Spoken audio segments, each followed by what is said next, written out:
We begin in the Democratic Republic of the Congo, where a ceasefire in the restive east does not appear to be holding. The UN envoy for the DRC said heavy fighting had been reported in South Kivu province, despite the M23 rebel group announcing a unilateral ceasefire that was set to begin on Tuesday. Meanwhile, a Congolese military court has issued an international arrest warrant against Corneille Nangaa, the leader of a rebel alliance that includes M23. CGTN's Jane Keo has the story. Corneille Nangaa, leader of the Congo River Alliance, has been accused of war crimes and treason. He previously orchestrated the criticized 2018 vote that brought President Felix Tshisekedi to power. Now Nangaa is the public face of a coalition of Congolese politicians and rebel groups fighting to oust him. We are victims and we cannot remain passive. Our fight is existential for Congo, and Congo remains indivisible. The Congo River Alliance sees M23, which has continued taking territory in the east as its military wing. M23 rebels marched into Goma on January the 27th after a lightning advance that forced thousands from their homes. We are here in Goma to stay as Congolese and to protect the population against threats. We will continue the march of liberation all the way to Kinshasa.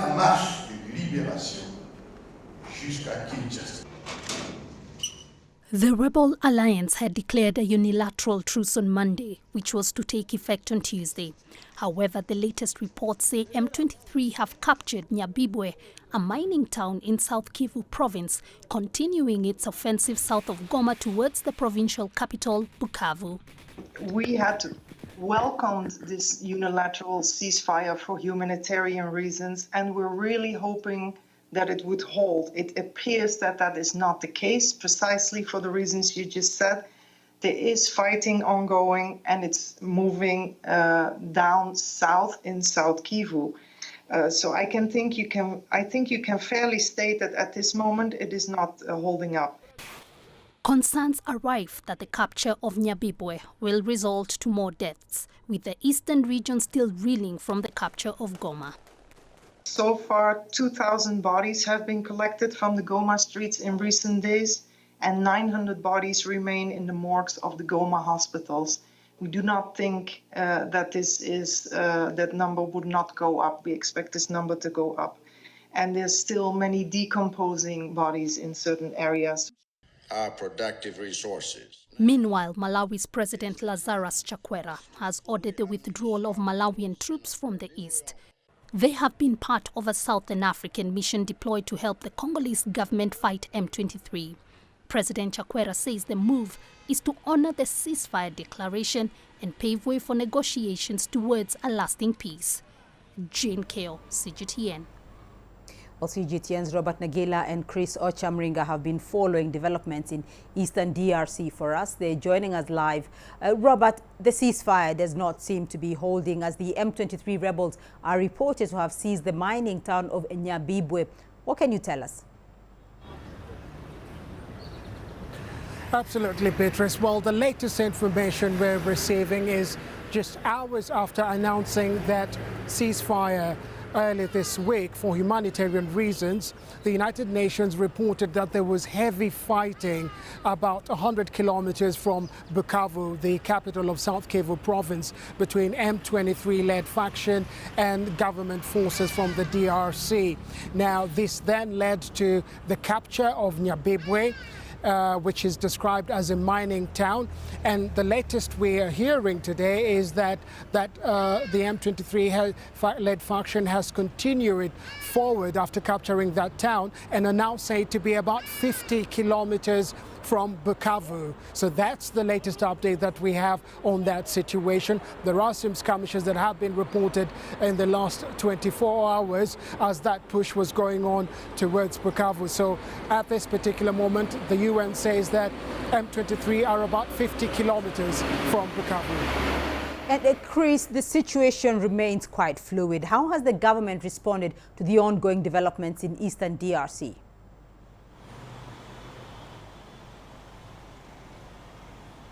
Well, Congolese officials have said that they are not surprised by the violation of the ceasefire by the M23 rebels. They're saying that this is a group that has violated a number of ceasefires before that were declared by the Angolan government and the US government. And the Minister of Foreign Affairs, Therese Kaikwamba Wagner, was at the European Parliament on Wednesday talking about the security crisis in Eastern DRC.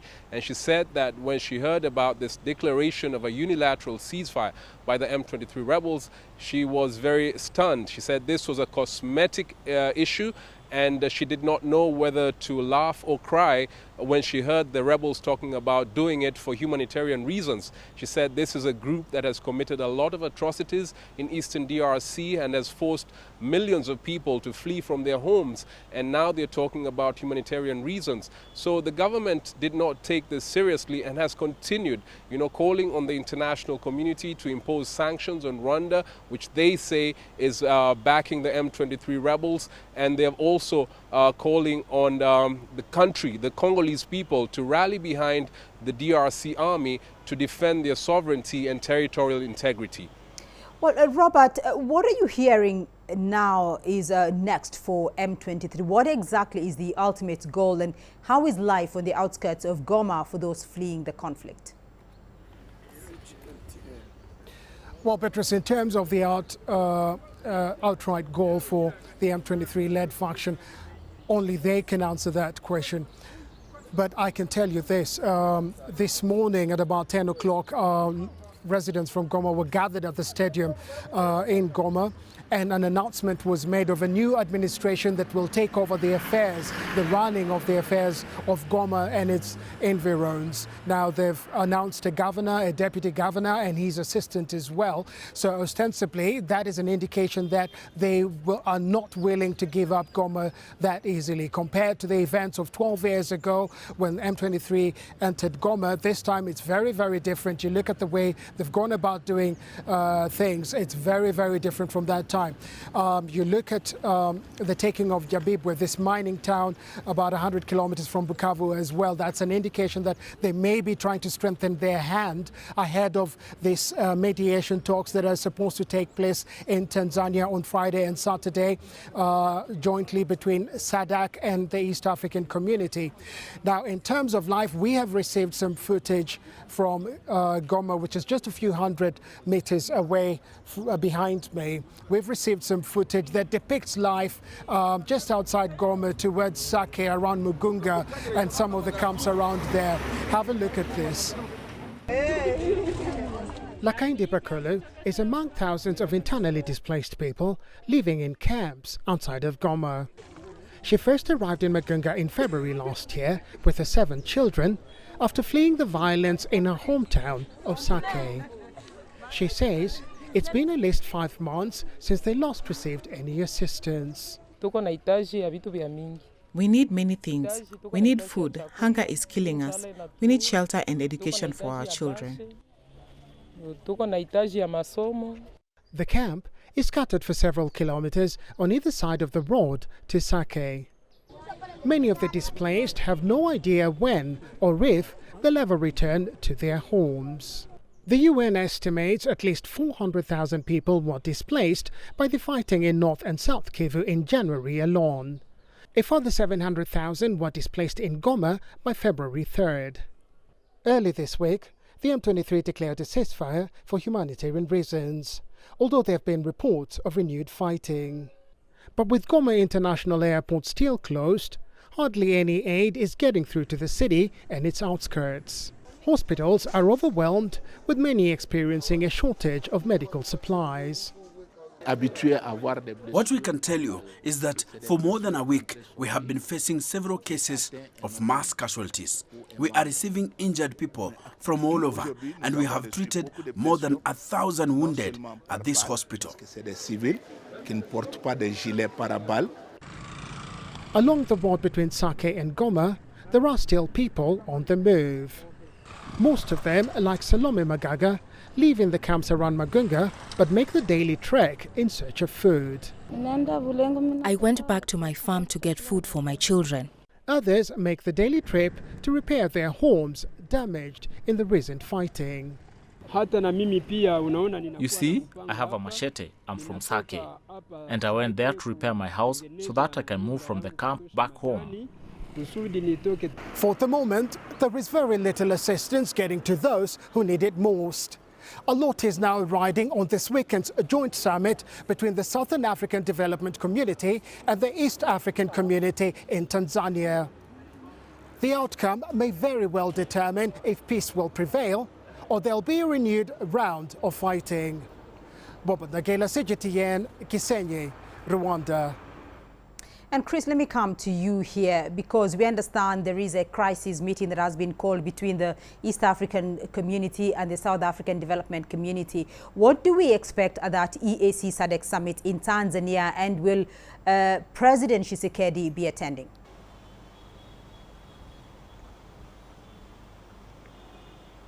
Well, some senior Congolese officials have said that President Felix Tshisekedi will attend this summit in Dar es Salaam.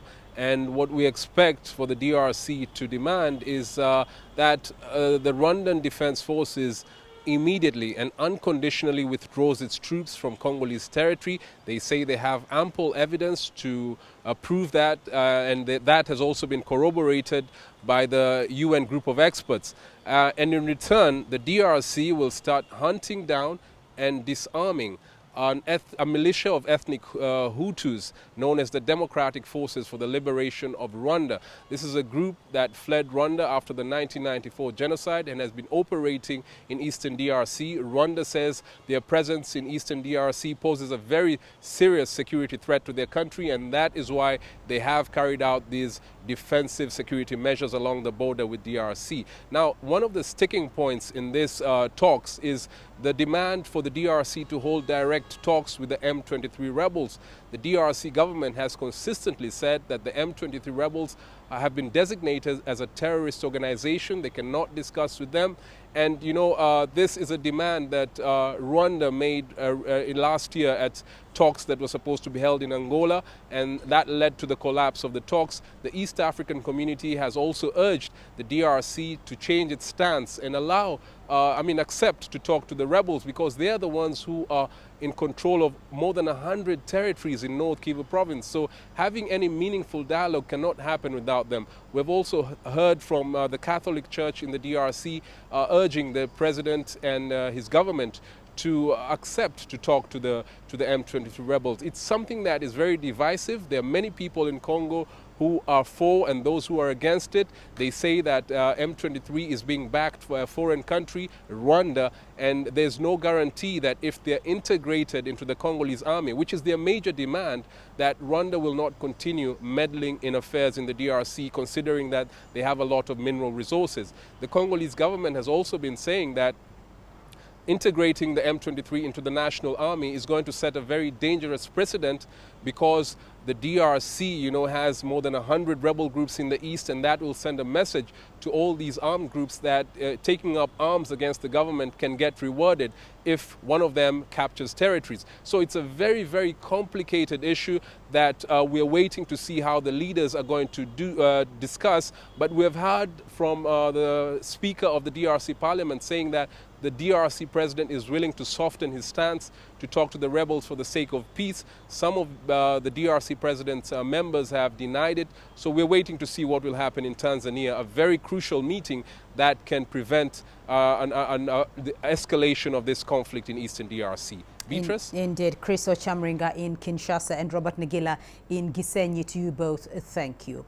Well, meanwhile, UN officials say the escalating violence in the DRC has led to immense human suffering, displacement, and a growing humanitarian crisis. This comes as nearly 3,000 people have died in Goma since the M23 rebel advance. Deputy head of the UN DRC mission, Viviane van der Peer, said on Wednesday that UN teams have so far retrieved 2,000 bodies and 900 others are in hospital morgues.